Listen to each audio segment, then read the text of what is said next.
Good morning and welcome viewers to our event today. I look forward to discussing blockchain, cryptocurrency, and their policy significance with a great group. It is hard to get people together these days. Our efforts to put on this event coincided with a remarkable surge in the latest COVID variant. And then yesterday, on the train down from New Hampshire, I watched developments with the weather with a great deal of trepidation. What makes it all worthwhile to me is the name that they gave it on Twitter, Snowmicron. Anyway, the roads are clear enough that we all got here. We're sorry that we can't have you in the room with us. We changed this event to virtual pretty quickly after we started the planning because of where things were going with COVID. That word virtual reminds me of a windmill I've kind of been tilting at for a long time here in the cryptocurrency space. Regulators in particular, if my observations are correct, like to refer to cryptocurrencies as virtual currencies. The moniker comes from the virtual worlds that people play in online, and maybe those folks are more readily accepting of cryptocurrency. But when regulators say it, I see them sort of adopting a conceit that paper dollars and the payment systems we know and have are real. Cryptocurrency are a little bit fake. I think they're not fake, and with enough backfill of social capital, serious analysis, broad understanding of the technology, consumer awareness, well-functioning markets, mature companies, understanding of the economics, I think we'll see that cryptocurrency is very real. I'm a bit of a booster, and I think that our panel today is mostly made up of boosters as well. For competing views, possibly, and a deeper dive into some issues, I'll recommend to you an event that's coming up here at AEI toward the end of the month. My colleague Paul Kupiec will be hosting a session that asks, will digital currencies and fintech shape the financial system of tomorrow? We wish Paul's event good health and good weather. You can register to see it on AEI's events page right now. Our agenda in brief for today is first to hear from Christopher Giancarlo, the 13th chairman of the Commodities Futures Trading Commission and an early booster of Bitcoin and cryptocurrency from within government. His book is Crypto Dad, The Fight for the Future of Money, which is a fun tour of his time in government and his belief in this technology. I am thinking that I might get Crypto Santa out of today's event. I'm just going to leave that out there and let the hashtags do their work. He's going to join us. He's joined by a panel composed of Jerry Brito from Coin Center, Kara Calvert from Coinbase, and Miller Whitehouse-Levine from the DeFi Education Foundation. I want to do two things in this discussion. One is to put hands on the elephant, as it were, and get these folks describing the technologies from their perspectives so that you all in the AEI community can get a better handle on what blockchain is, what cryptocurrencies are, and so on. Then I want to get to the policy issues. There is no shortage, and I think we'll have a lot to discuss. We will benefit from your participation out there online. If you have questions or comments for us, you can tweet them at us using the hashtag AskAEITech. You can email William Rao at aei.org, william.rau@aei.org. Sign them up for whatever mailing list you feel like as well. And if you want to comment just generally, you can use the hashtag crypto@AEI, crypto@AEI. Again, Ask AEI Tech for questions that will send to me, and maybe I'll use, and crypto@AEI if you want to comment generally to the community. If you want to share around right now that you're watching this online, please do so, and you can help spur the conversation. We appreciate it. Now let me introduce Chairman Giancarlo. As I said, he was the 13th chairman of the Commodity Futures Trading Commission, an office President Trump nominated him to after his service as a commission member nominated by President Obama. This came after a very successful career in business and law in the area of financial markets and the technologies that support those markets. During his chairmanship, it was Chris Giancarlo's initiative, or perhaps his disinterest in saying no to financial innovation, that led his agency to adopt a leading role in validating and normalizing Bitcoin and cryptocurrency. He helped create the relatively transparent and well-functioning cryptocurrency futures marketplaces we see today. Along the way, he picked up the moniker Crypto Dad because he testified in Congress about listening to his children and the younger members of his family as they took interest in crypto. So Crypto Dad, The Fight for the Future of Money is a good policy memoir. I've read a few. A book of mine was once complimented as the least bad policy book my introducer had written. It might be one of the least bad. Anyway, a good book and a fun one for people who are interested in how government works and sometimes doesn't work, and for how things unfolded in this important early stage of cryptocurrencies adoption. It's not a score settler, though we might like it to be. I don't think Chris has that in him. But he's frank about some of Europe's financial regulators, and that I enjoyed. Last year, Chris paid me the compliment of inviting me to participate with the Digital Dollar Project as an advisor on privacy. It's an unpaid position. I wondered, as I went in, how many months it would be before I orchestrated my departure, whether it would be a loud resignation or a relatively quiet one.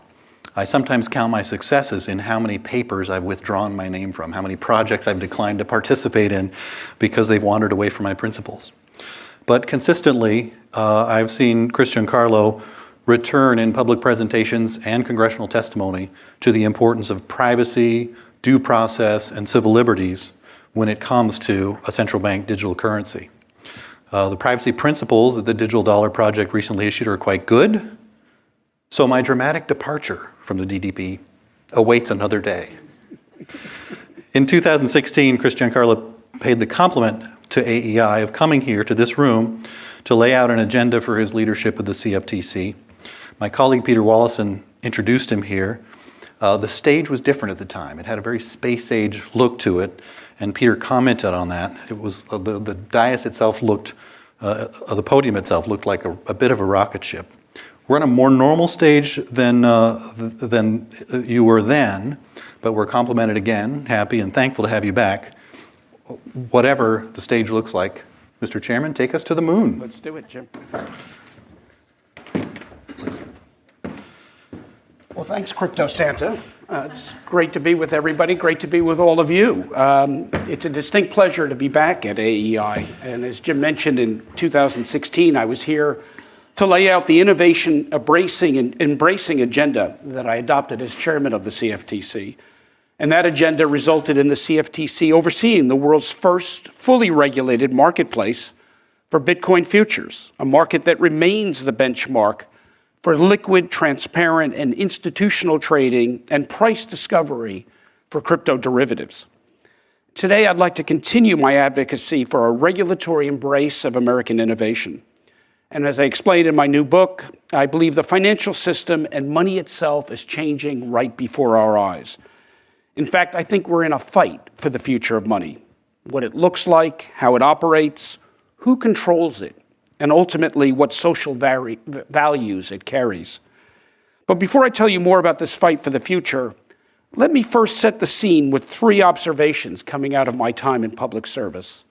And the first of those is to note the obvious, that America's physical infrastructure, its bridges, its tunnels, its airports, its mass transit systems, that were cutting edge in the last century have been allowed to age and deteriorate in the current one.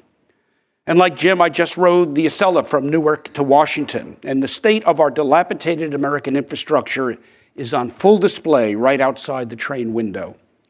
Well, sadly, the same is true about much of our financial infrastructure, both in the United States and in developed Western economies. By that I mean systems for check payment and settlement, shareholder and proxy voting, investor access and disclosure, and even financial system regulatory oversight. Once state-of-the-art and global models in the 20th century have fallen behind the times in the 21st century, and in some cases, embarrassingly so.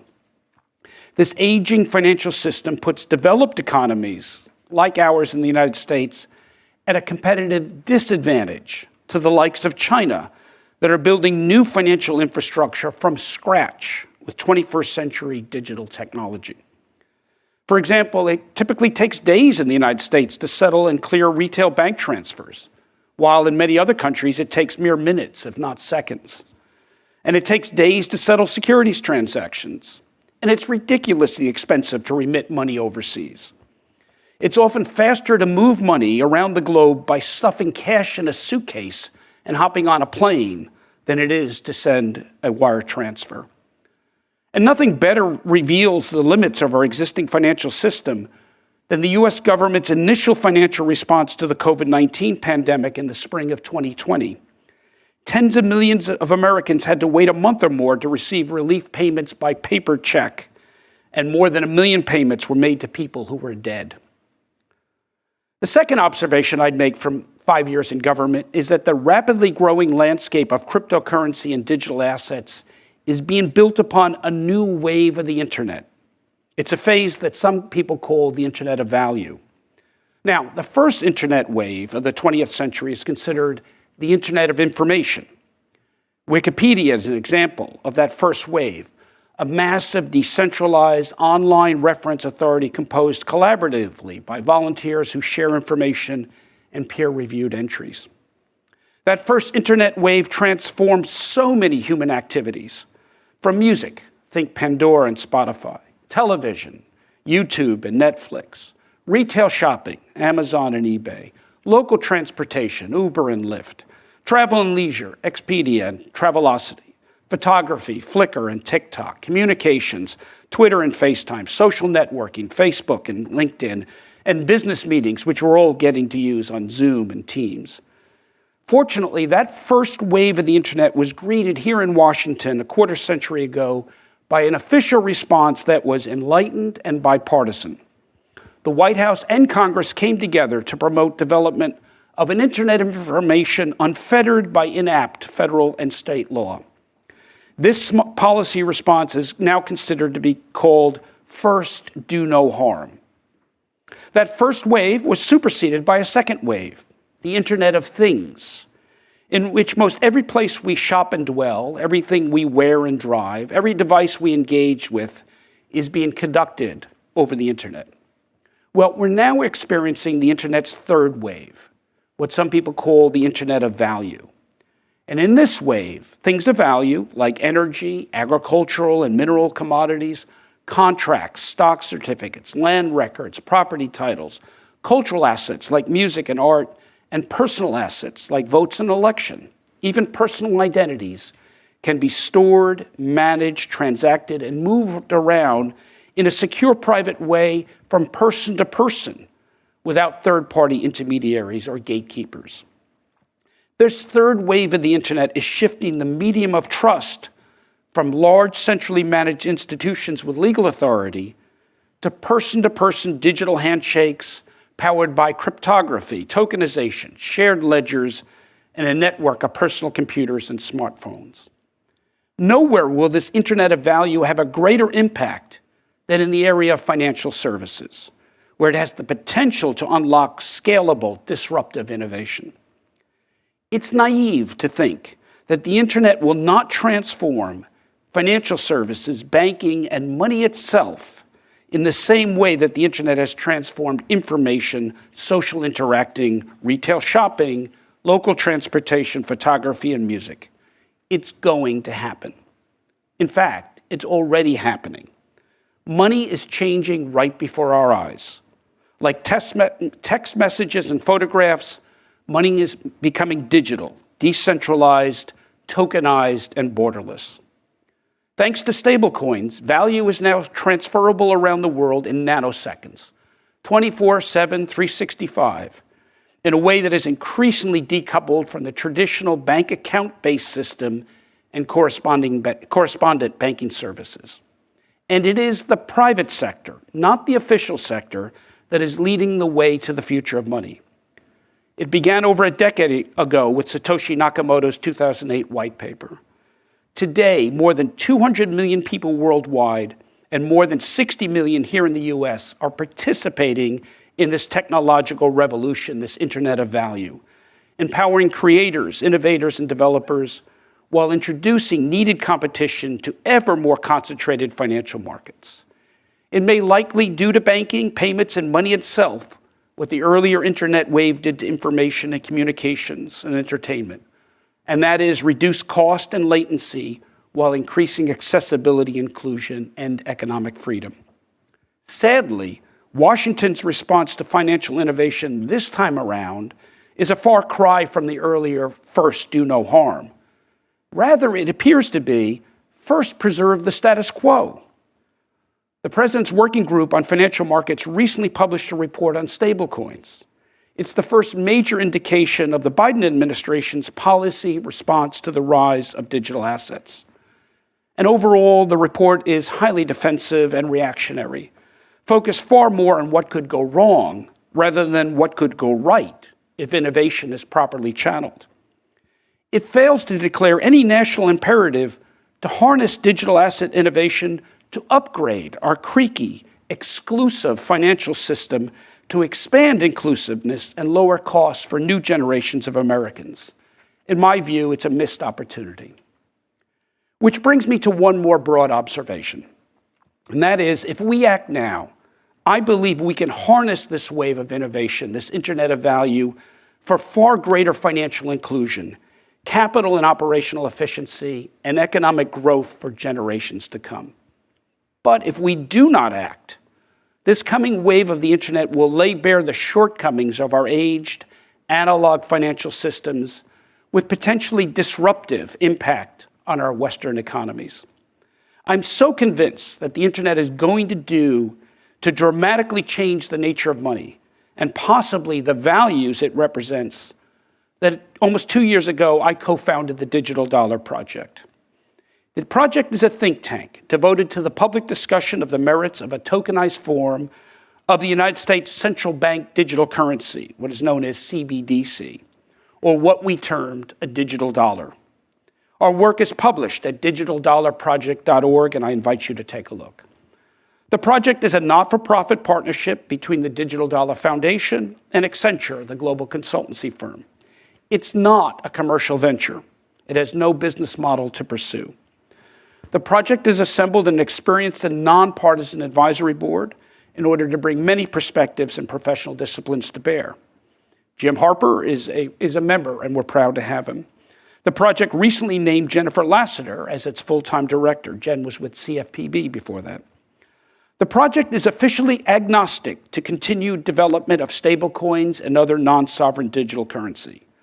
The project does not propose direct retail digital dollar accounts with the Fed. The project's proposals are also monetary policy neutral and take no view on issues of money supply. It views a U.S. CBDC as a tool of monetary policy, not a policy expression. The project's mission is to encourage research and public discussion of the advantages and challenges of a digital dollar, to convene private sector thought leaders and actors, and to thoughtfully explore the policy implications of a U.S. CBDC if and when the United States adopts a digital currency. And to my mind, it may be more a question of when than if. Today, over 80% of the world's central banks are considering central bank digital currency. In my book, I list 7 reasons why. They are access to citizens' economic data, financial infrastructure modernization, financial inclusion, precision monetary policy execution, the rising success of stablecoins, and geopolitical influence. You can read about these 6 in the book. The 7th is the one I want to talk about to you today, and that's values. Money has always been as much a societal construct as it is a government construct. As such, money carries with it social values. In the case of the analog US dollar, though those values have been free enterprise, free trade, convertibility, stability, and crucially, economic privacy for legal transactions. The Digital Dollar Project believes that in the future, a well-functioning central bank digital currency should be private. People should be able to use a US CBDC without making themselves subject to inappropriate government surveillance, censorship, or economic restrictions. It should be secure. CBDC should improve and not degrade people's security against theft, hacking, illegal seizure, unauthorized data mining, or fraud. It should be accessible. It should improve Americans and global dollar users' access to financial services. And finally, a US CBDC should be transparent. It should be run on systems that are operationally transparent so that the public can assure themselves about its technical functioning, security, and resistance to impermissible monitoring. These are some of the principles, privacy principles, that we believe should be encoded in a digital dollar. Yet other values of money are possible in a digital future, promulgated by both sovereign and non-sovereign issuers of digital money. Values such as commercial and political surveillance, data mining, economic censorship, and social credit scoring. Over the next 10 years, a battle will wage over what the digital money of the future, sovereign and non-sovereign, will look like and what values it will contain. This battle over the digital future of money will be waged by a range of players: the legacy financial system, big tech, new innovators, regulators, and central banks of both democracies and dictatorships alike. Yet there is another group that should be engaged in this battle, and that is you and I, citizens of a free society. It's one of the reasons we formed the Digital Dollar Project, to make sure that the voice of the private sector was brought to bear in the evolution of digital money. Looking back on the carnage of World War I, French Premier Georges Clemenceau is said to have remarked, quote, "War is too important to be left to the generals." In my book, I adapt Clemenceau's famous quote to say that money, especially the digital money of the future, is too important to be left to central bankers. And I mean no disrespect whatsoever to the Federal Reserve and its dedicated public servants. I just mean to say that whenever the United States does big things technologically, whether it's exploring outer space or exploring cyberspace, we've always done so in a partnership between the public and private sectors. Exploring the future of money should be no different. I said earlier that the Digital Dollar Project is agnostic about continuing development of non-sovereign digital currency. My personal belief is that CBDC should exist alongside non-sovereign digital currency. That is because the best protection against impermissible government surveillance of economic activity or restrictions on otherwise lawful transactions may be robust competition from well-constructed stablecoins and other non-sovereign digital money. On the other hand, private operators of stablecoins are not bound by the Fourth Amendment to respect individual privacy.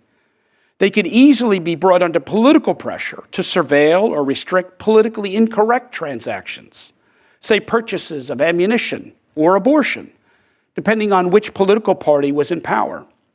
In the same way that social media platforms are actively influenced today by the U.S. government about what speech can be hosted. Meanwhile, a U.S. government-sponsored CBDC should be expected to be subject to constitutional Fourth Amendment protections, to which private stablecoins would not be subject. You might think, therefore, of a constitutionally consistent digital dollar as a public option for Fourth Amendment-protected individual economic privacy. Perhaps the best approach is what I call a jigsaw approach to privacy, where no entity, no provider of the digital currency has all the information about a transaction, so that the CBDC doesn't become a tool of financial surveillance by either government or big tech, or both. In short, broad choice between sovereign and non-sovereign digital currency may be the most effective guarantor of economic liberty and individual privacy. I am convinced that the dollar, indeed every major central bank currency, will be rendered into the form of a sovereign digital token within a decade. And free peoples need to make sure that those digital tokens embody democratic norms and values: free enterprise, free capital markets, economic liberty, and free speech, and not competing values of data capture, economic surveillance, and censorship. Without inviolable protections for such civil liberties as freedom of speech and free enterprise and individual economic privacy, a digital dollar would be no more worthy of a democratic society than the currency of an authoritarian one. And that's why I wrote my book, to tell a general audience that change is coming, and the money of tomorrow will be very different than the money of today, and that we have everything to gain if we get it right: greater financial inclusion, lower cost, greater speed, and better control over financial information, and yes, constitutional protection of individual liberty and privacy. And we have everything to lose if we get it wrong. The fight for the future of money is afoot. The time to engage is now. Jim, I look forward to our discussions. Listen very carefully. You can hear an audience across the land applauding at their desks. I remember, especially when I was younger, watching the PBS NewsHour, and the role of the moderator, the role of the interviewer was often to pull out the jargon and say, what is that, what is that? And even in that very accessible talk you gave, there were a lot of terms that we might want to go back to and spend some time on it. My goal in this panel is to be available to everybody. I think there are a lot of people who are experts who are listening in. Sorry to disappoint you, but we also want to bring along a lot of folks. So we'll come back to as we get into things on digging down a little bit further into what CBDC is, what a stablecoin is, and so forth. But let's go down the panel and do a little more poppy introduction of the rest of the panel. Kara Calvert, you're with Coinbase. That's some kind of company? We do something that's very exciting. I don't know, I've only been here 6 weeks. I'm still learning. No. Yes, we are the largest exchange in the United States. We have about 73 million users across the globe. And of that, we have about 7.4 active monthly users. So those are folks who are buying, selling, trading, holding crypto, all sorts of crypto. We have more than 100 assets on our exchange, which means you can buy and sell a lot of very, valuable assets, and ones that we believe are compliant with U.S. law. And that's a very important statement to make, I think. We work with a lot of institutions, more than 10,000 institutional investors, and we also work with about 185,000 developers. So doing exciting things on the blockchain as we get into some of this jargon, working on decentralized finance, NFTs, we can get into all of those. But Coinbase is a very exciting company, started in 2012, that has evolved a lot in those 10 years. So give us a little bit on that review, right? Because there are thousands of crypto coins out there. Yes. Many of them are junk. I guess at thousands, we can probably say most of them are junk. Correct. We'll kind of give us a quick run through of how one qualifies to be on Coinbase. We have a very comprehensive listing process that looks at compliance, legal, and security review. So one of the very big criteria is to make sure things aren't fraudulent, that they're not scams, that they are meeting certain criteria for consumers. Another really important point is that they are not securities. We firmly believe that everything on our asset portfolio here is not a security. And then third, to make sure that they're secure. So when you buy them, you can trust in that token. Okay. You're from Wyoming originally? Originally. Is there something in the water in Wyoming? I am so proud of my home state. The state itself has produced crypto-friendly banking legislation. And absolutely. Please. Yeah, so Wyoming, I think, is very much leading the way in terms of how we think about crypto and Web3 and banking in the future of finance. We are thinking about it in a different, mechanism and understanding that it is changing. And Wyoming has always been open and flexible to change. And I think our legislators have really been thinking ahead, and our banking regulators in particular, I think, have been trying to be thoughtful about this issue. So I'm very proud to be from the great state. I worked for my hometown senator for 5 years and always wanted to be at the forefront of technology. And this is the way we got there. Great. Jerry Brito, you've gone gray since you started at Coin Center. Tell me about it. Tell us about Coin Center real quick. How long have you been doing it? What are you up to? Sure. So Coin Center is an independent nonprofit based here in DC, and we're focused on the public policy issues that affect cryptocurrencies and open permissionless blockchain networks. So things like Bitcoin, Ethereum, and the like. And we exist because these networks, as Mr. Giancarlo was saying just now, are open and permissionless by their nature. They are unowned, right? They're like the internet. They are a public good. Nobody owns them, and so therefore there's a bit of a collective action problem. Nobody has a self-interest in looking out for the interest of these networks as networks, right? You've got Coinbase. Coinbase has got very talented people who look after the interest of Coinbase, who builds on top of these networks. And you've got trade associations that look after the combined interest of companies building on top of these networks. But who looks after the interest of the networks as networks, their openness, making sure that they continue to be free from government censorship, et cetera, and who looks after the interest of the open source software developers building these networks, who usually don't work for anybody, who's looking after the interest of individuals who want to use these networks freely and privately. And so that's what Coin Center exists to do. How many staff do you have? We are a small team. We are 5 sort of full-time folks. We've been that way since the beginning. We're at this point looking to expand a little bit. So if you know anybody who is really good on the Hill, let us know. we've got, I'd say, 3 or 4 or 5 outside folks who are very engaged with us and might as well count as part of our staff. Right.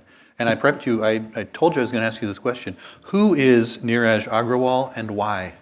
So basically, aside from what I just said about CoinCenter exists to be a platform for Neeraj Agrawal. But he is, for folks who don't get the inside joke, Neeraj is our communications director, and we've kind of have stumbled upon a communication strategy, which is go direct to the people and do so with a happy warrior perspective, and he does that remarkably well, communicating directly to folks, especially on Twitter.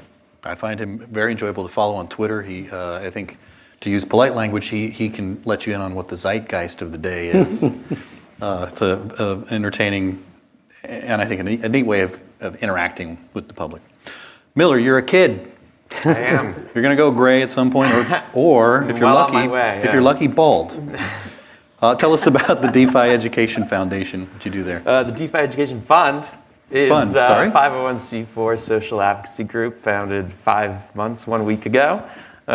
We are primarily focused on educating policymakers about the potential promise of decentralized finance, which is a kind of subsector in a way of the cryptocurrency ecosystem. We're internationally focused, not to front run my own announcement, but just hired a gentleman in Brussels to lead up policy efforts out there. Perfect. And our goal is to similarly represent open source developers of protocols that don't necessarily have permanent enterprises associated with them. So that's the DEF in a nutshell. We've got 4 full-time staff now. Looking to enlarge in the group and also expand into APAC. Where does the money for this fund come from, Miller? So we are very conventional 501c4 registered in Virginia, but the idea behind the creation of the organization came from what is called a DAO, which is an acronym, DAO. We'll get into this, folks. We'll get into this. A decentralized autonomous organization, which is a bit of a amorphous concept that's still being developed. But the net is that a bunch of people who care about DeFi got together on the internet and said, putting together a group solely focused on decentralized finance protocol issues makes sense, and we should give a 501c4 some money to do that. Mm-hmm, mm-hmm. And are you going to beat CoinCenter at their own game, or what's your niche? Absolutely not. Our niche is DeFi. Okay. So not the whole ecosystem. Not the whole ecosystem. This no. part of it. Okay. Although there are a lot of overlaps at the foundations of all of this. Well, the cryptocurrency community has really, I think a tweet of yours at one point, Jerry, when this stuff got in the infrastructure bill, all these differing, variegated interests got together and said, we don't like that. And that was really interesting to see where many DC industries eat their own. This is a crowd that you would expect to actually dine on each other. Really came together. Fascinating stuff. Maybe we'll get back into that too when we get to the policy stuff. But let's figure out some of the technology. Let's say when I was Miller's age, and the internet was young, I came across a website, I think it was like How Stuff Works. And I consumed a lot of material there. What the heck is email? SMT, it's a protocol. And you understand that a protocol you can't really control, and you can't say who gets to use it and who doesn't, and so on and so forth. And that helped me understand that you can't do spam control certain ways, and you might do it certain other ways by affecting the protocol or whatever it may be. Anyway, so I want to get our audience to eat some technology vegetables, if you will, learn what's under the hood. I'll just there are all kinds of ways to come at it, but I'll just pick the data structure called blockchain. Can one of you just give me your version of what the heck a blockchain is? So. So to the technical audience at home, you need to speak in general terms for the rest of the audience, so forgive me for what I'm about to do. You don't need to savage Jerry for being imprecise, okay, folks? I don't want to look at my Twitter mentions after this. Right. But look, a blockchain is basically a word for what essentially is a shared distributed database. right? So it's a big ledger, a big Excel sheet that lots of people can read and write to. And you can have private blockchains and public blockchains. Private blockchains means that you're going to have an enumerated list of people who have the permission, because they've all agreed to sort of look at, basically form the contract to give each other permissions and set rules that they enforce outside of the system, legally, what kind of things you can write and how. That's a private blockchain. More interesting, I would think, is a public blockchain like Bitcoin or Ethereum or the like, where the set of people who can read and write to the ledger is open. Anybody can just download some free software on their computer and begin to use the network and read and write to it. And so then if you have a ledger that is open and permissionless, you can do all kinds of things. The sort of first and most obvious application is money, because moving around, payments are basically just settlement. It's just moving, amounts from one cell to the other, or changing the amounts in a cell in a spreadsheet. And so if you can do this in an open way, you get something like Bitcoin. You can send money from person to person without any intermediary, just by using this ledger. But it's not just money. It can be anything else. You could settle stocks, property, but even beyond that. So many of the things that we take for granted as Web 2, right? So Twitter or Facebook, Expedia, all the things that you mentioned, right? What are they at root? They are a ledger. What is Twitter? Twitter is just a ledger of users and their tweets, and who follows who, and who blocks who. That is it. You can reproduce these in an open fashion so that there is no one company that controls and permissions who gets to use it. So in a nutshell, that is a blockchain. All right. And a block is what? What sticks blocks to each other? Somebody else do that one. What's a cryptographic hash then? Who wants it?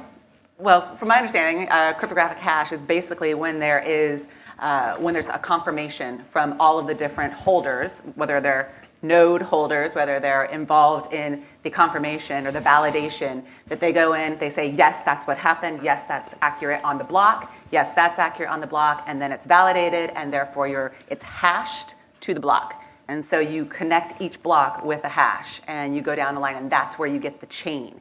You can have situations where you may have co-chains. You can have situations where you may have a fork in a chain because somebody said that these are not the same, and we are not going to validate this, and so it forks. But at the end of the day, it's how you confirm each block, and that's how you hash it. Right, hashing.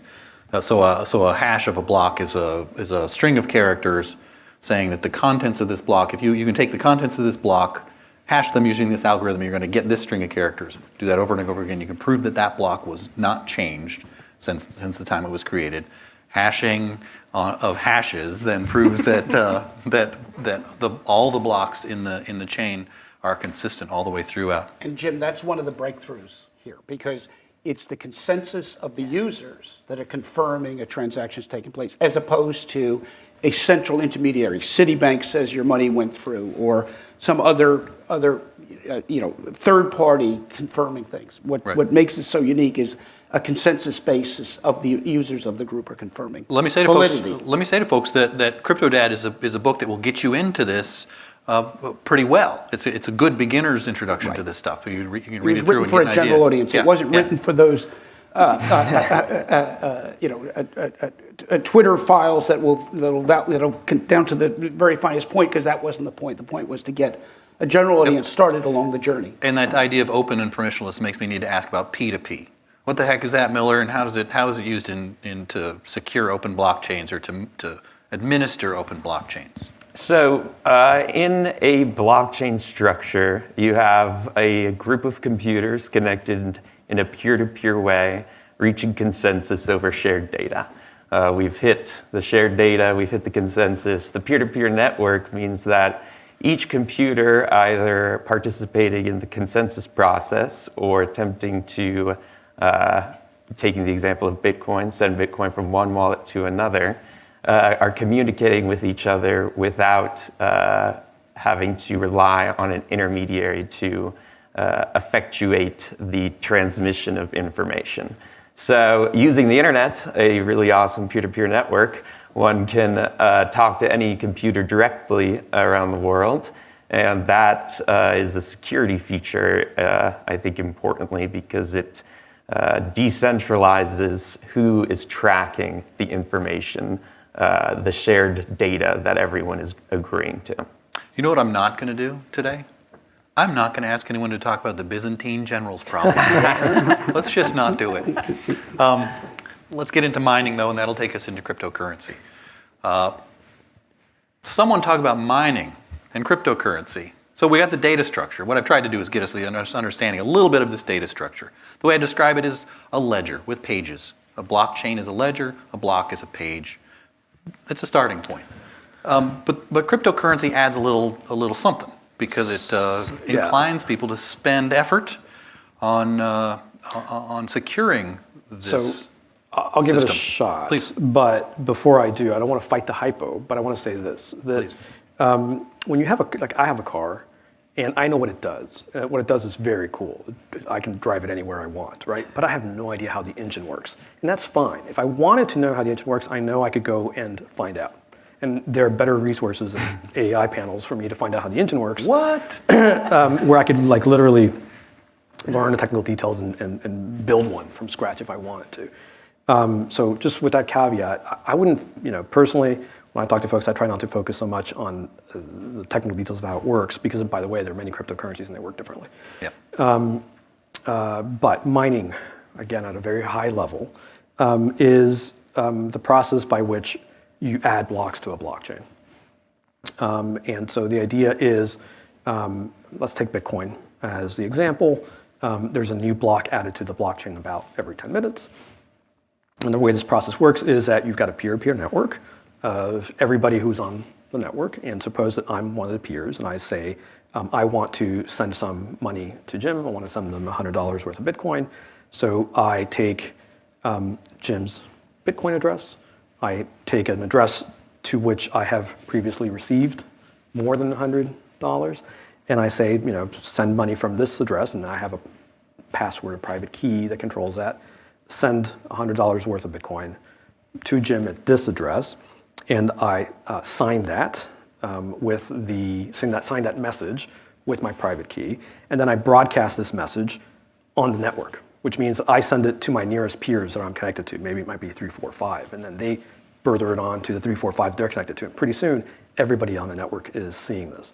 Some of the nodes on the network are going to be what are called miners, and these are special nodes that are dedicating computer capacity to what they do is basically they collect all the transactions that they see over the last 10 minutes that are coming through. And those are basically the transactions that will be in the next block in the blockchain, the next page in the ledger.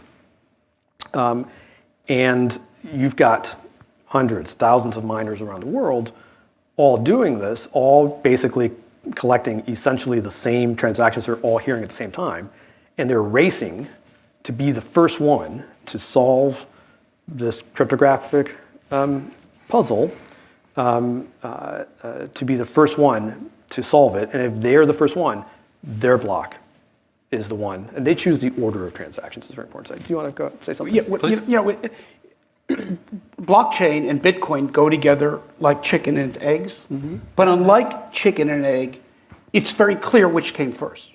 In other words, it was the blockchain that's the breakthrough notion of a globally distributed, universal, accessible ledger. But then you have to ask your question, okay, if we're going to get people to write to it, to create each new block, how do we reward them? Right. Well, we can go back to the old-fashioned system of getting some central intermediary, a bank or somebody else, to actually pay people to do these transactions. But then that defeats the whole purpose. What we're trying to do is get away from central intermediaries. Let's come up with a reward system that rewards people for writing to the blockchain. We'll create something called Bitcoin, and we'll distribute it algorithmically based upon who successfully solves this puzzle, does the mining, and adds the next block. So we create a decentralized reward system to do it. So you've got blockchain as a breakthrough, and then on top of that, Bitcoin is the reward system for doing it, hence the two of them go together. I would also add that I think that we're focused very much on proof of work and concept of mining. And there's an entirely, I think, a more emerging area here, which is called proof of stake. And so when you think about staking and mining, they're very similar when you talk about a reward system. If you think about it with that rubric, it becomes very easy to understand that when you validate or when you can provide consensus for a block, you can stake, you can mine, but at the end of the day, it's the participation in the network, the participation in the blockchain that rewards you for that activity. Yeah. Mining and staking are design features. They're not flaws, they're not mistakes, they're not, they are designed to get away from central payment intermediaries. I just want to add and underscore that there's magic here. And it sounds complicated and technical, but it is kind of answering the question, why does the baker bake bread? Why do miners mine? There's incentive. You have to incentivize a group of totally disparate, unrelated actors to be essentially dedicating computer power or in staking a different, we won't go into it, but different system to essentially all be rowing in the same direction. You can reward them for doing that, and I also think it's a carrot and a stick situation. To mine on Bitcoin, you have to have a pretty large capital outlay to buy equipment to essentially compete for the opportunity to write the next block to the chain. That is further incentive to follow the rules of the network, so to speak. You have skin in the game, so to speak, and you're also vying for a carrot by following the rules of the network, even if nobody has any connection with each other, and it's just people around the world with an internet connection. Well, and to me, some of the magic here is that this incentive got to be a thing that people value. There's some magic moment where everyone said, like, I want that. We talk about it as a coin. Technically, under the hood, it's not a coin. It's you might describe it as the power to control the movement of material on the ledger. But Terry, you wanted to talk more about the metaphysics of what the actual thing is. Right. Is crazy, so we won't go there. Two things I want to say about mining that I don't think we've touched on yet that I think a layperson trying to understand needs to get is that the purpose of mining is to validate the transactions and add them to the chain in such a way that they are secure. And it is all of this work that you are doing that provides that security, right? So the miners are doing something very, very valuable. They're basically being, as Mr. Giancarlo was saying, the PayPal, except they're being the PayPal only for the next 10 minutes, right? They get to say, these are the valid transactions and they're here in this order, we're gonna add them to the block. But they have to have an incentive to expend so much work to be that. And so that is the reward that they get. And the second thing I want to say is the reward has to be in a native currency, in a currency native to the network that they are mining. A lot of people who I explain this to say, well, why don't you just get paid in dollars?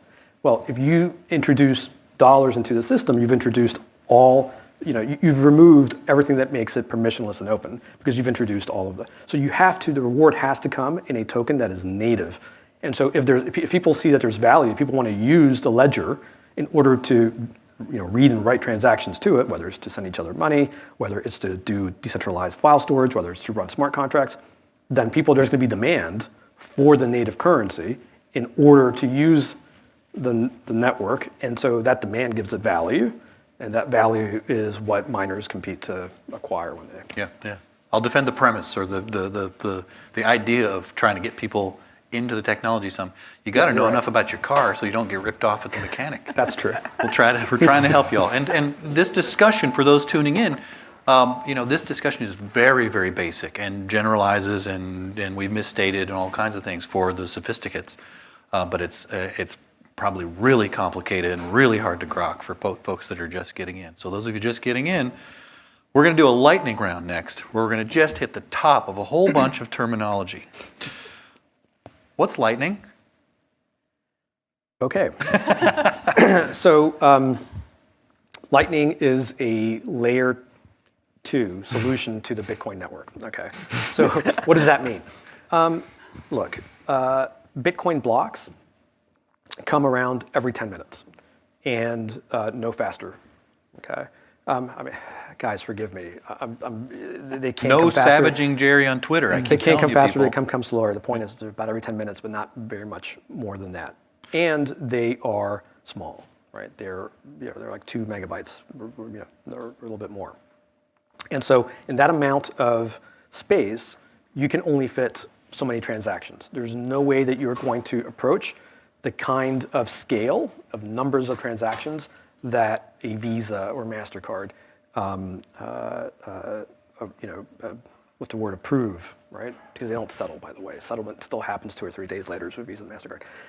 But anyway, you're not going to have, Visa, MasterCard can do, I don't know, maybe you guys know the numbers, millions of transactions per second. You cannot do that on Bitcoin.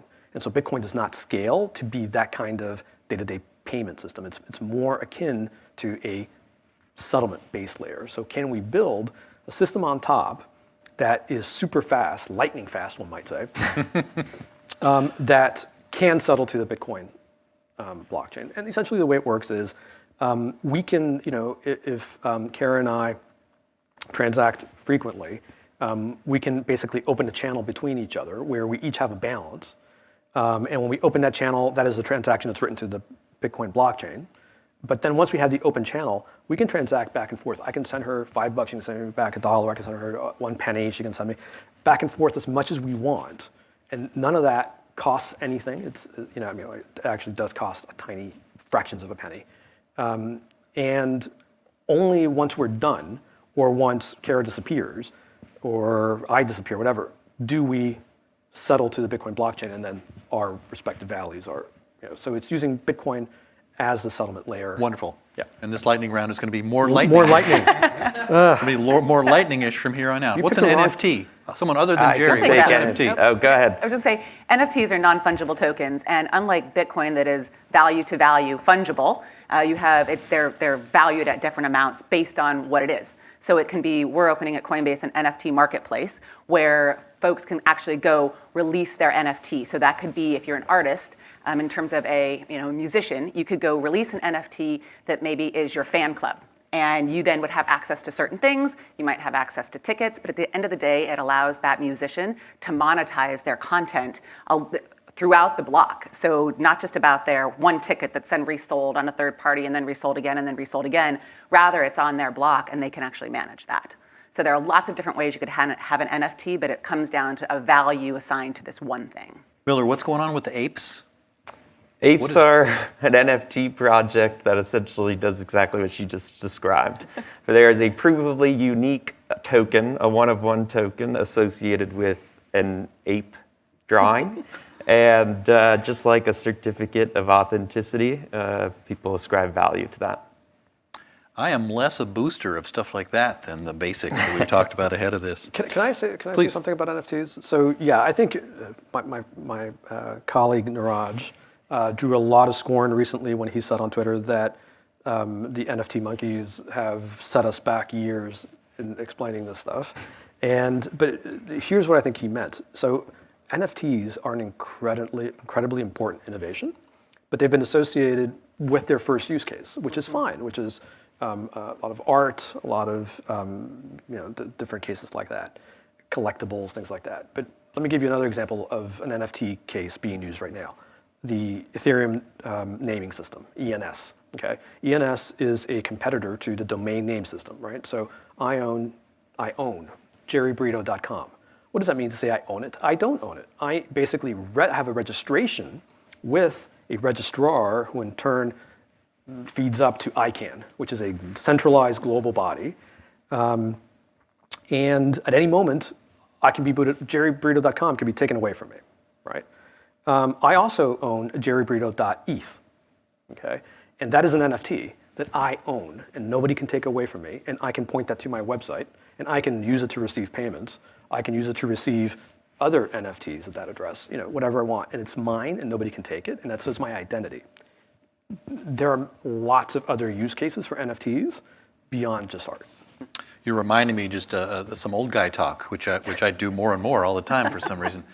You're reminding me of the policy stance taken in the Clinton administration around internet governance and the domain name system. We could spend hours on that one, but the domain name system, the government didn't try to take and hold and own and grab. They did it's sort of a mushy decision, but they put the domain name system for the internet with a nonprofit corporation in Santa Monica, if I remember correctly. And there's you could, if you're really prim about it, you can wonder about so much power over finding things on the internet being there. But that was way smarter, I think, than the Department of Commerce saying it's ours, because that would have created a real power grapple that has not happened on the internet. And getting to name resources on the internet is a huge important thing. So you brought me back to the 50% level on NFTs. Web3, I have no idea what this thing is. Me neither. We'll skip it then. I think you've addressed it quite a bit, Mr. Giancarlo, in your opening remarks. Yeah, so Web3 is about getting back to the point, I think, of the original promise of the internet itself, and that is empowering individuals as opposed to empowering big tech companies.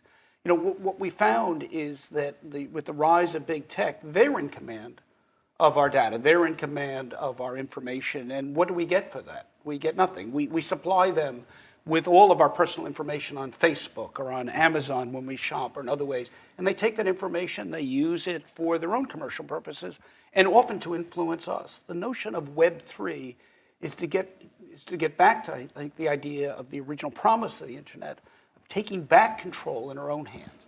Europe introduced something called the GDPR, Privacy Protection Law. It allows you to either opt in or opt out of allowing big tech to own your information. That's just really the starting point. What we really want to get to is, as Jerry said, where we own it outright. And anybody wants to know if I'm web surfing late at night on the latest banjo design, if somebody wants to pay me for that, give me a discount on my next banjo, or just pay me outright for that information, fine. But don't do what's done today in Web 2.0, is every minute my information is being auctioned off to the highest advertising bidder to then take that information, and they're paying these big tech companies for it. So Web 3.0, I think, is really very exciting. It really honors the very premise. And then when we go from an internet of information to an internet of value, we very much want to make sure we own our things of value. We want to own where we store our identity, the most important thing of all, where our value is, where our money is, where our retirement is. So that's what Web 3.0 is in a very generalized way. It's a fascinating coincidence. I also do a lot of late-night banjo design surfing. It's a rare thing, and people fascinating. pay a lot of money. We should discover this here today. For it. Smart contract. Is it a contract? Well, maybe I can take this one Please. as well. As a lawyer, right, we studied contracts in law school. What is a contract other than a series of instructions? It's really a series of algorithms, right? And if you can reduce those instructions, reduce those algorithms to a piece of code, you suddenly have what? You have a smart contract that could actually, with further inputs as to compliance with those instructions, determine whether the contract has been complied with. Now, if you can put that into a distributed ledger, you can actually have a remarkable series of societal interactions based upon agreed set of protocols or instructions. Hence, you have smart contracts. And just to make it very simple, I think if we want to go out and you have a boat that I want to buy, we can put that into a smart contract. We put those parameters in, and then it executes. And the important part about that is it eliminates the intermediaries that we often have now in contracts. And I think that is the really powerful part. It's not just about payments. There are other executions that will obviously happen. But payments and that exchange of value is a very, I think, attractive one, and one that's simple for folks to understand. We talk about old folks like you and me, Jim. Let me give a really simple example that old folks can understand. Wills and trusts. What is a will other than a set of instructions, usually to people that are going to survive you to do certain things? So I want to leave money, say, for my children when they reach the age of 30. If I die sooner, keep an eye. I may want certain conditions, like they've got to be, say, sober or get a college degree in order to do that. Well, today, how do we do that in an analog world? I sit down with some lawyer, I sit down with some executor, and I say, okay, I'm writing down what I want.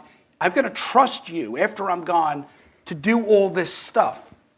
Well, what if instead of all that, I put it actually into a smart contract? I actually connect my digital money to a smart contract so that when my kid hits 30, they do a breathalyzer test on their phone, their college degree is programmed in, and the money's released to them. No need for an executor, no need for all those intermediaries who, in most cases probably honored my wishes, but maybe they didn't. Well, this case, it's all automatic. It's all digitally executed.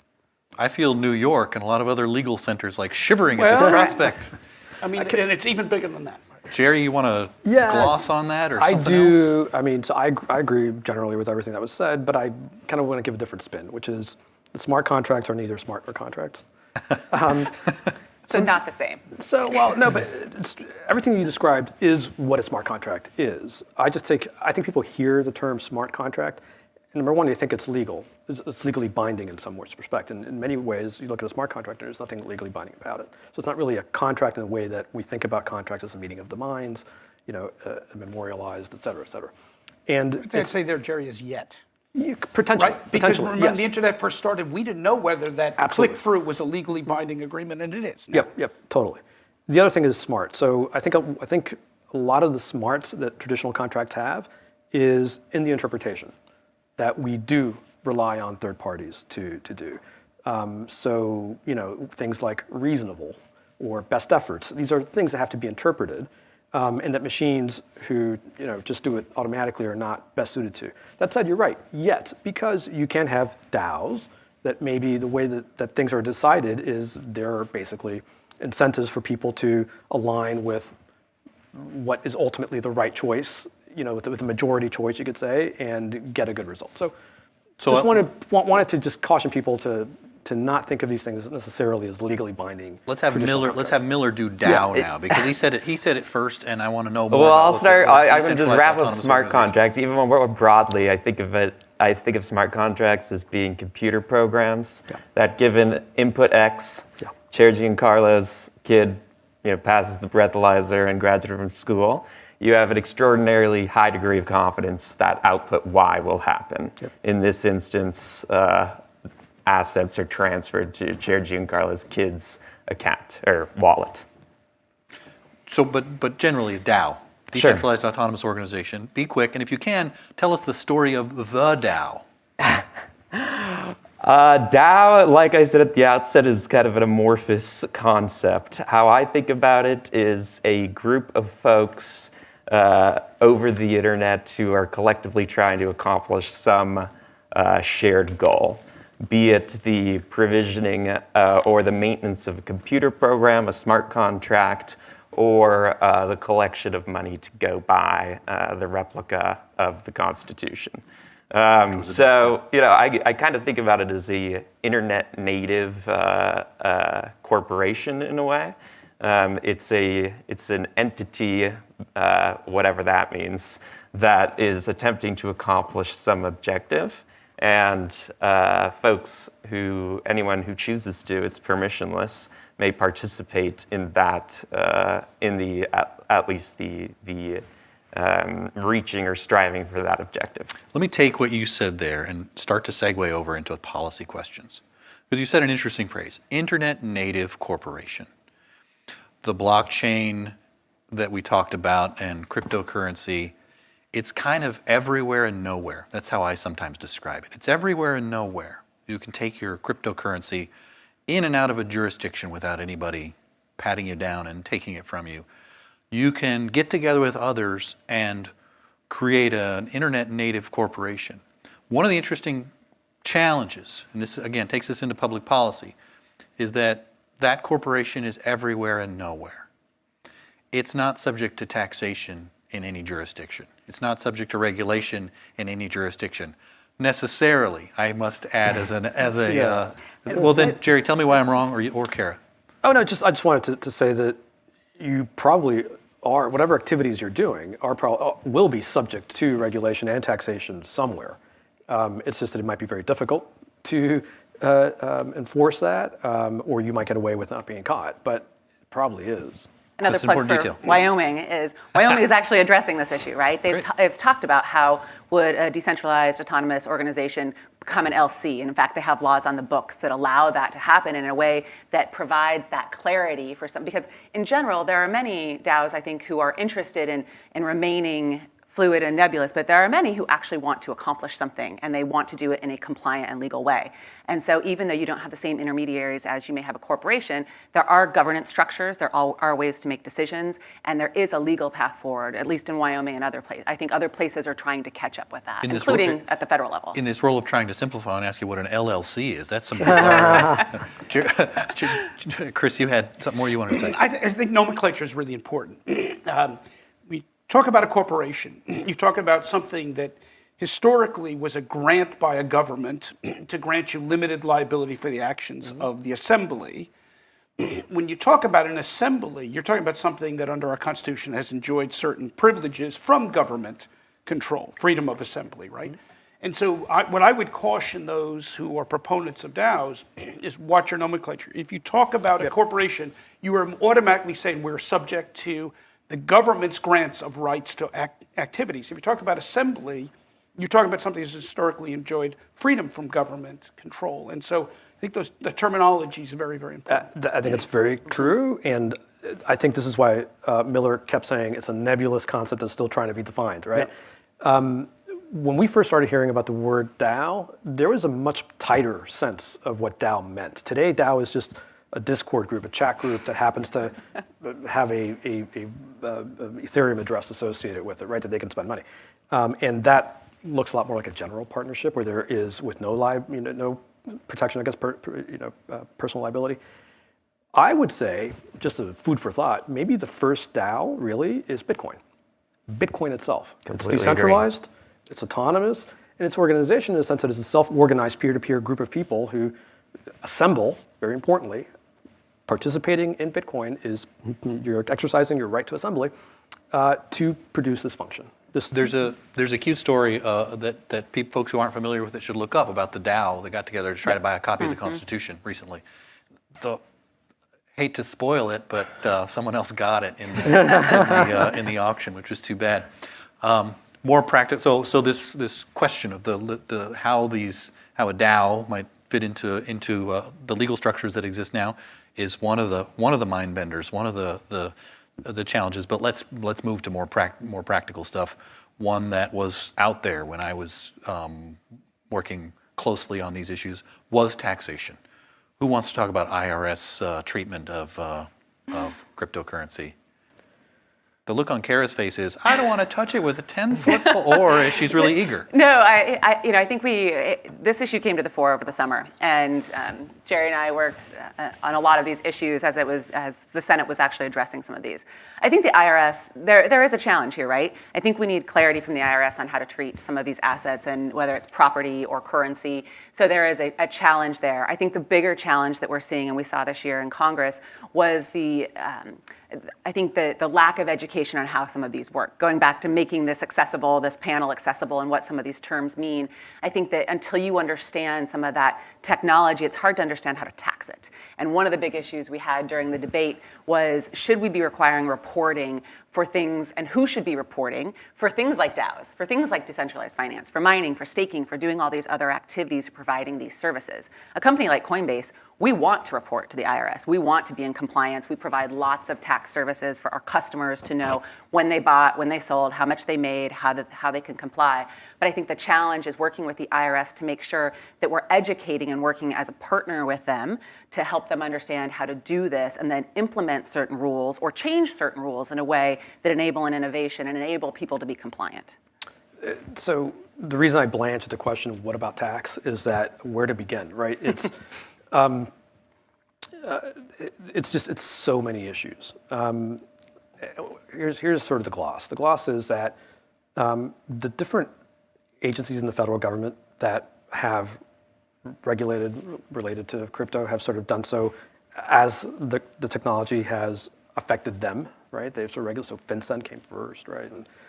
And in each case, these agencies have gotten smart quickly and then regulated or opined or interpreted and have done so pretty well, right? So FinCEN's AML rules are just spot right to date. AML is what? Anti-money laundering.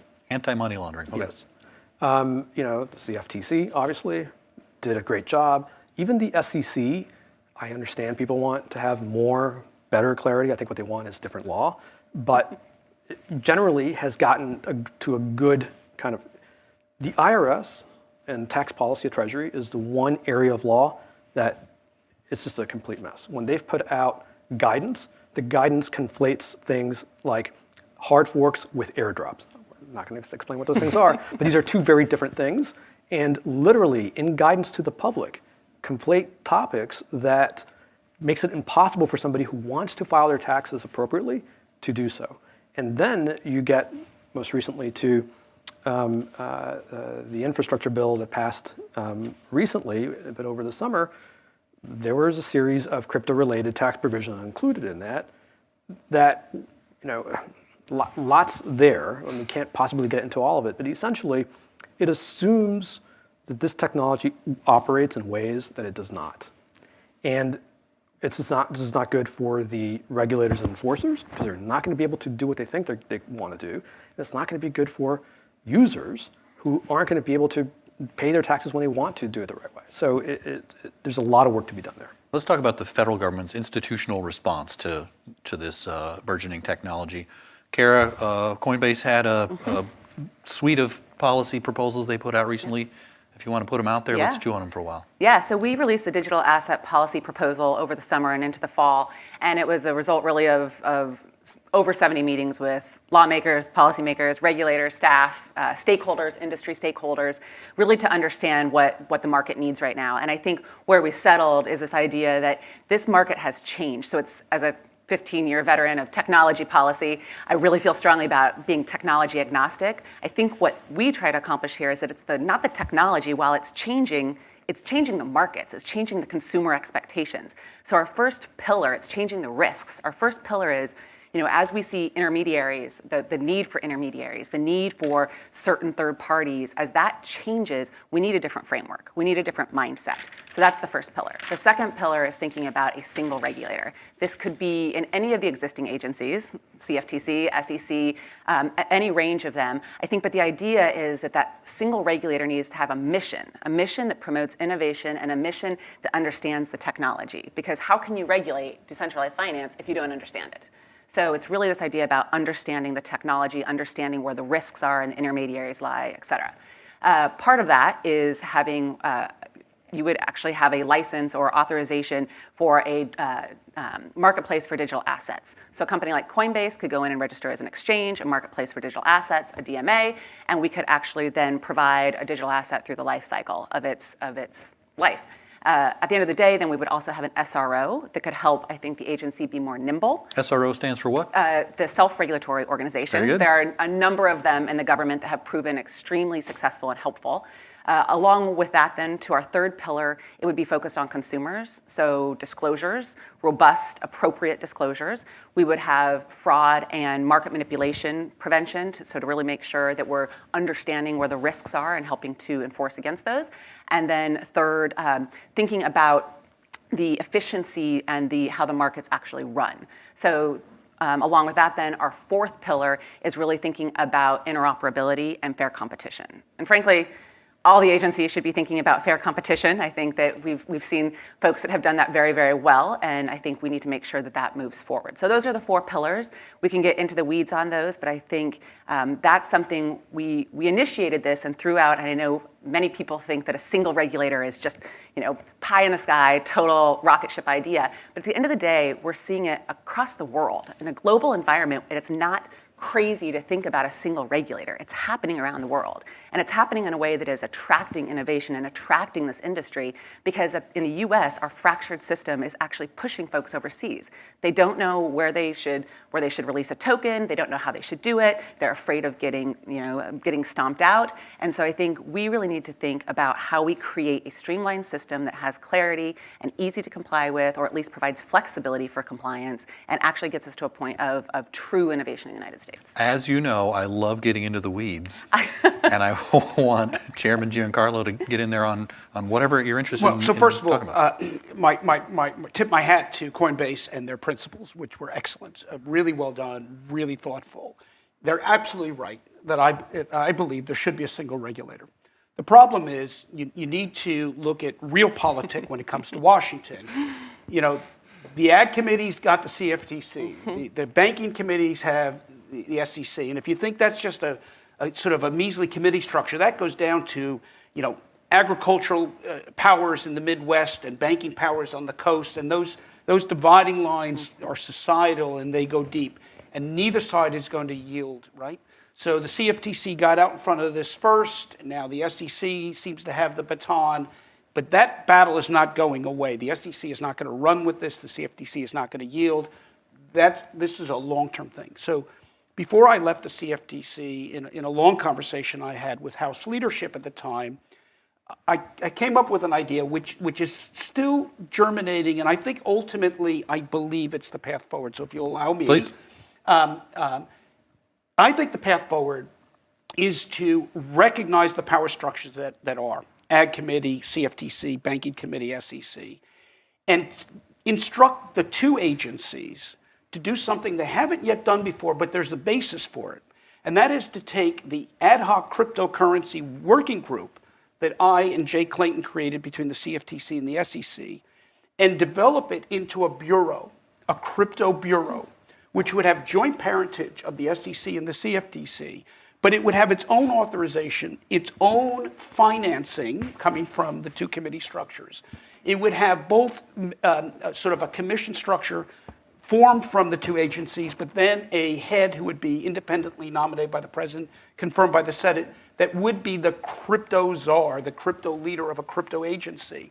And it would take from the CFTC its longstanding mandate for innovation, for deep and competitive liquid markets, anti-fraud and manipulation, but product innovation. The CFTC, just a little plug, had overseen the development of more new products than every other market regulator in the world combined, over 14,000 in the less than 20 years. It's a pretty remarkable track record of innovation.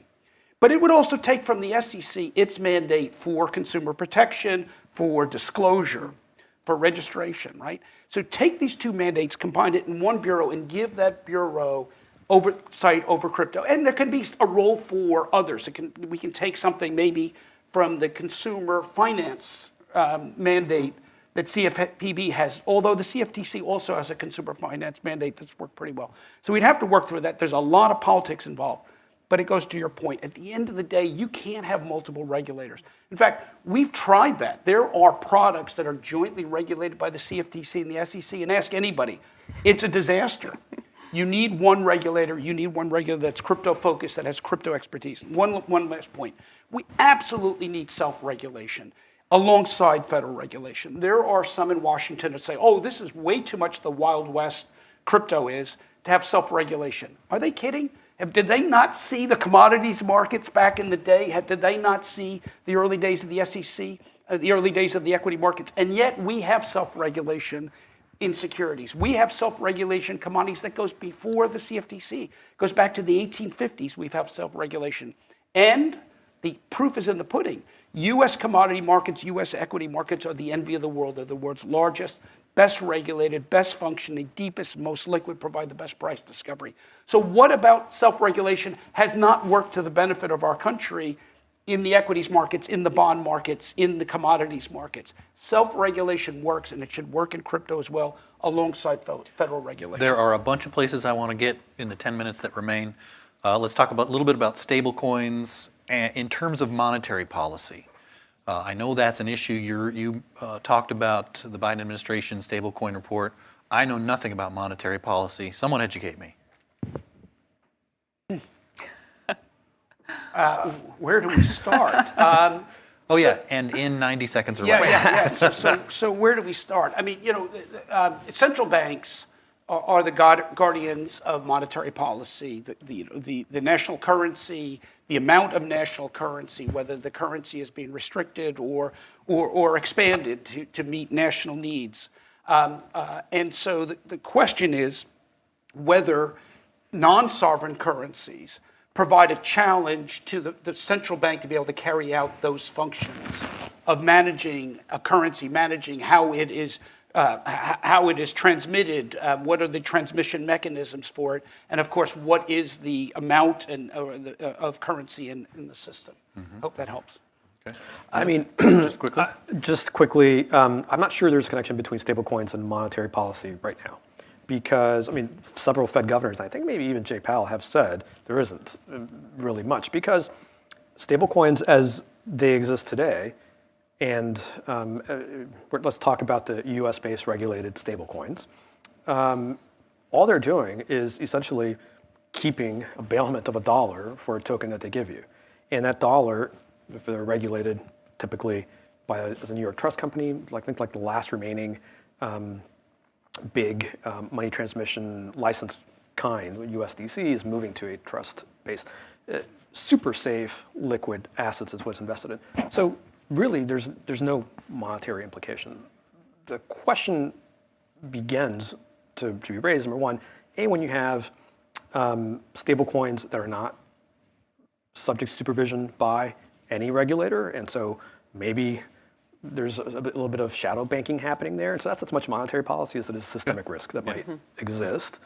And then the other thing is, stablecoins, I think, form the basis of a potential future digital dollar.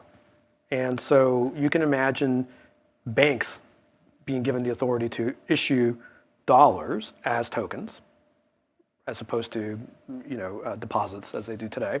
And so then maybe there's but that doesn't happen today. So. Okay. I think that one important point is when we think about digital currency and we think about how, outside of CBDC, so a true stable coin, there have been some pushes to, as the PWG report suggested, it should only come from banks. I think that there is probably a role for both banks and other non-banks to play in this space, but there is probably a real role here for regulators and others, and particularly, I think, Congress, to think about how do we ensure some safety and soundness, but also consumer knowledge, education, whether it's disclosures or any other mechanism, to ensure that as we think about what is backed mean? What is in fact backing this, and how can you make an educated decision on whether or not to use a stablecoin? Those are some of the questions I think that are valid and we should be thinking about. I love to segue, but I'm just going to pivot. Let's talk about energy consumption. You referred early, Kara, to proof of work, which is the highly consumptive, energy-using way of securing a blockchain. There are competitors like proof of stake. This isn't a discrete policy issue that I know of right now. Maybe it is, but it's in the air all around. When you see people who sometimes really, really dislike crypto, maybe because crypto Twitter is a really, really obnoxious place, they go to the energy consumption, and there are real issues there.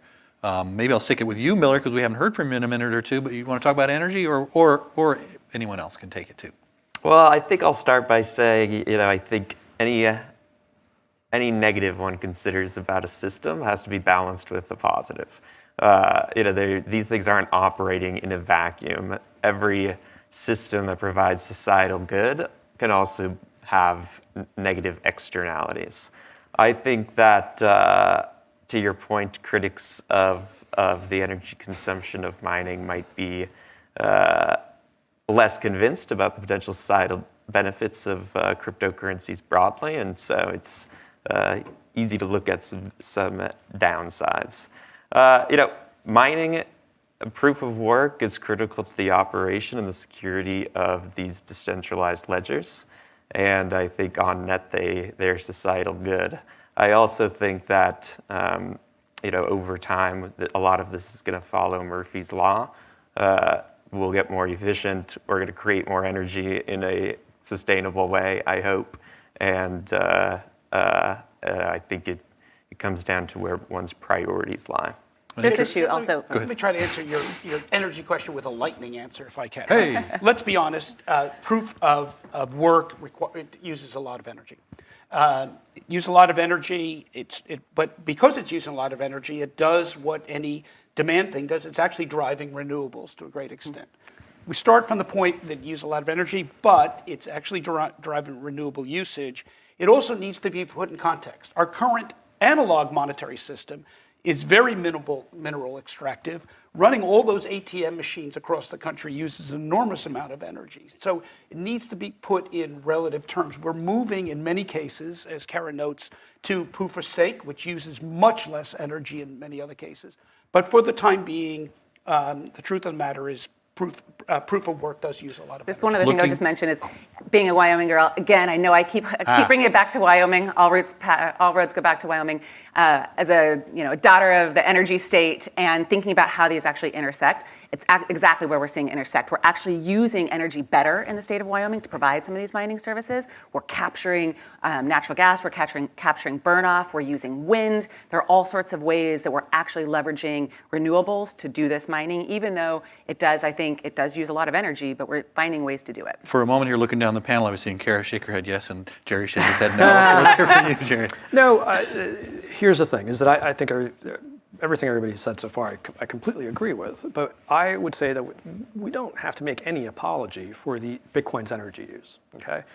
What Bitcoin does is valuable, okay? And valuable things have inputs, including energy, right? So I was reading recently that 40% of all CO2 emission in the US comes from climate control. So we're enjoying air conditioning right now. We could have this off and we'd probably be fine, but we don't want that. So we choose to expend electricity.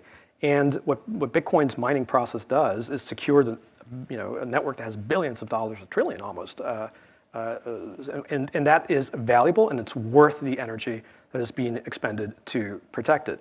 And if we are serious about addressing risks of climate change, looking at cryptocurrency miners and saying, oh, you guys are bad is not the way to do it. You're not a serious person talking about climate change if that's what you're doing.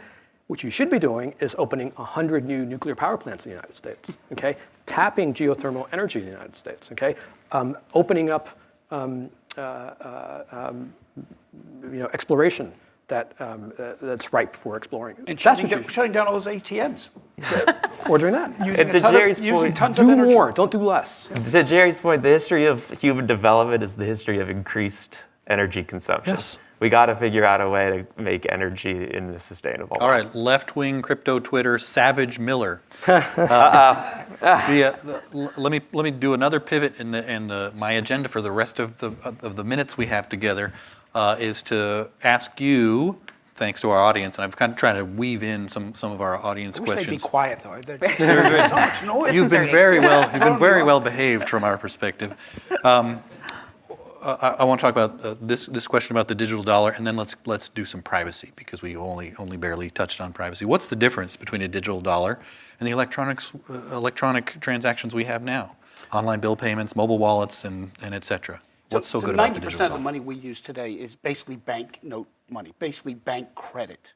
A digital dollar is not relying on the credit of a particular bank institution. We rely on the full faith and credit of the U.S. government. So that's the big difference. In fact, it's a return to the type of money that humans have used since the dawn of time until the last 400 years or so, and that's tokenized money.